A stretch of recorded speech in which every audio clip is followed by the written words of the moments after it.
Now let's have a look at so why use textbooks at all.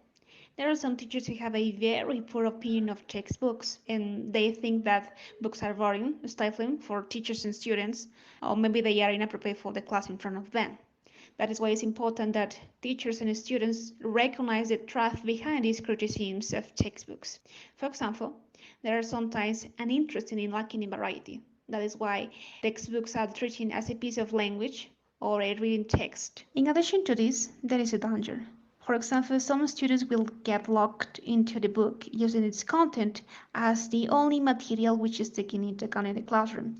So, in such circumstances, the book becomes like a milestone around the necks of all concerned. So, it's impossible the engagement, which is the main goal of a writer. As a result of this, some teachers take the decision to do without a textbook, which may benefit to their students. However, it is possible only if the teacher has the experience and time to provide a consistent program of work on his or her own. And also, such a decision will need the agreement of all the students too. On the other hand, we have teachers who do use them and textbooks are just considered as a collection of material. Despite of these dangers, it should be pointed out that students often feel more positive about textbooks than some teachers.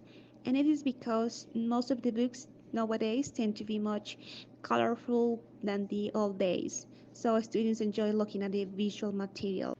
For teachers, textbooks have many advantages. For example, it provides a consistent syllabus and have a lot of vocabulary, and also it has a range of reading and listening material.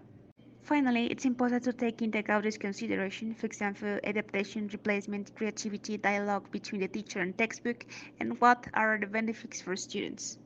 All in all, we have some conclusions. Options for textbooks use. When a textbook is not appropriate, teachers can omit, replace, add, and adapt. Textbook use is one of the teacher's main skills. And we have also reviewed some examples of adding to, adapting, and replacing textbooks materials. Also, we reviewed about the criticism of textbooks, like textbooks are boring, inappropriate, or there is a lacking in variety. Advantages of textbooks like clarity, solid progression, attractiveness, and also teachers need to use them creatively. Some areas to consider a textbook like price, availability, layout and design, methodology, skills, syllabus, topics, stereotyping, and teacher's guide. And teachers need to investigate areas like analysis, piloting, consultation, gathering options from the students and colleagues. And that's it. Thank you so much. Now let's have Created using Powtoon.